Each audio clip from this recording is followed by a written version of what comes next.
Nakon uspjeha ostvarenog sa mjuziklom Most, pulski odvjetnik Emir Kulenović pripremio je novi važan glazbeni projekt Oratorij Put za nikuda. Oratorij pod nazivom Put za nikuda nastavak je glazbene priče odvjetnika Emira Kulenovića. Redateljica filma Katarina Radetić predstavila nam je projekt. Koncept je nastao iz samog razgovora sa Emirom, koji je zapravo osnivač kompletnog ovog projekta, Emir Kulenović.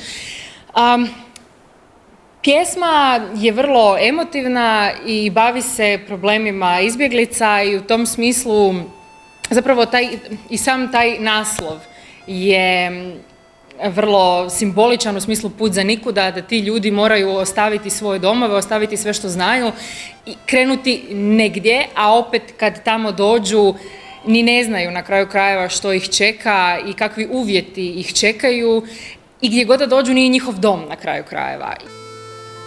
U filmu su korišteni kadrovi filma Rekvijem Jakova Sedlara.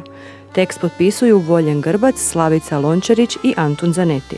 Hrvatsku verziju teksta govore Olivera Baljak i Petar Baljak, a englesku Suzane Irmgard Weber i Hervik Telen. Pjevaju Vivian Galeta i Voljen Grbac, a koreografiju potpisuje Almira Osmanović. Od nas troje tekstopisaca nismo znali što piše onaj drugi. Kada smo napravili tekst i kada se sve to uklopilo, jednostavno kada smo poslušali konačnu verziju, ne možete osjetiti gdje prestaje jedan, a počinje drugi. Dakle, to je ono što je mene jako oduševilo. 3 pera, a potpuno isti senzibilitet. Tako da možemo biti sretni i zadovoljni s ovim uratkom.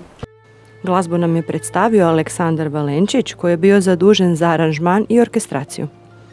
Oratorij se sastoji od 4 glazbene teme, od kojih svaka za sebe ima jedan veliki emotivni naboj, dakle nosi svaka tema jake emocije.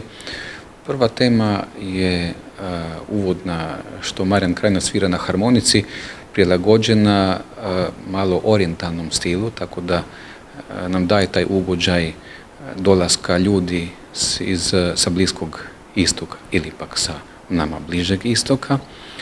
A naredne 3 teme su u biti u stilu klasične ili filmske glazbe. Sama glazba daje osjećaj karavane, ljudi koji putuju u potrazi za novim domom.